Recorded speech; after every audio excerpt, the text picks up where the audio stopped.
3 years ago, when I was 20, I got a job at a storage facility on the outskirts of town. The pay wasn't great, but I needed money for college, so I took every shift I could get. Most employees hated the overnight shift. I soon found out why. My shift started at midnight and ended at 6 in the morning. The facility contained hundreds of storage units spread across several long rows. At night, the place felt endless. Before leaving, my supervisor gave me a simple task. Drive around the property every hour and make sure all the units were locked. That was it. The first few nights were uneventful. Nothing happened. Then came a stormy Thursday night.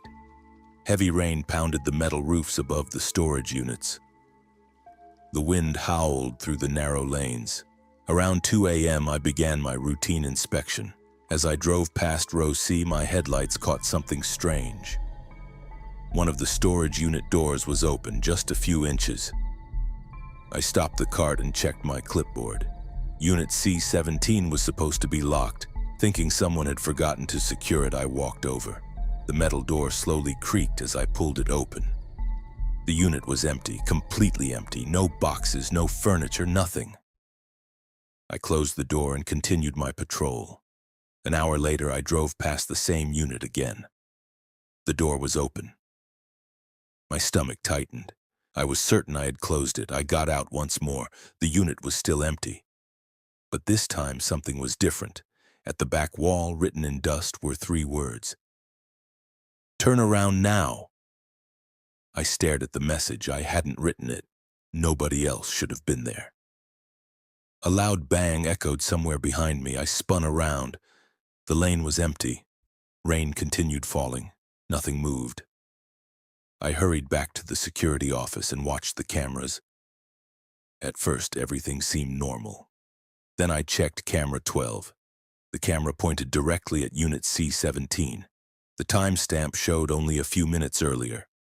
I watched myself enter the unit, then leave. But after I left, another person walked out. Someone tall, someone dressed entirely in black. The figure stepped out of the supposedly empty unit and stared directly into the camera. My blood ran cold. I rewound the footage, again and again. The same thing happened every time. The figure was there, watching, standing perfectly still. Then the screen suddenly went black. Every camera feed failed at the same time, for nearly 30 seconds. When the cameras returned, the figure was gone. At 4 a.m., I decided to do one final inspection. I don't know why. Part of me wanted proof that I wasn't imagining things. As I approached row C, I immediately saw the problem. Every storage unit door was open, all of them. Dozens of metal doors stretched into the darkness. Slowly swinging in the wind, I stopped moving. The sight made no sense. Then I heard footsteps somewhere among the rows, slow, heavy, getting closer. I couldn't see who was making them. The footsteps continued, closer, closer. Then they suddenly stopped. A voice whispered from the darkness, "You're late." I ran. I didn't look back. I jumped into the security cart and drove straight to the main gate. The next morning, I handed in my resignation. A week later, I learned something disturbing. Unit C-17 didn't officially exist. According to company records, the numbering jumped from C-16 to C-18. There had never been a C-17. But I know what I saw that night. And whenever I think about those security cameras, I still wonder who or what walked out of that empty unit.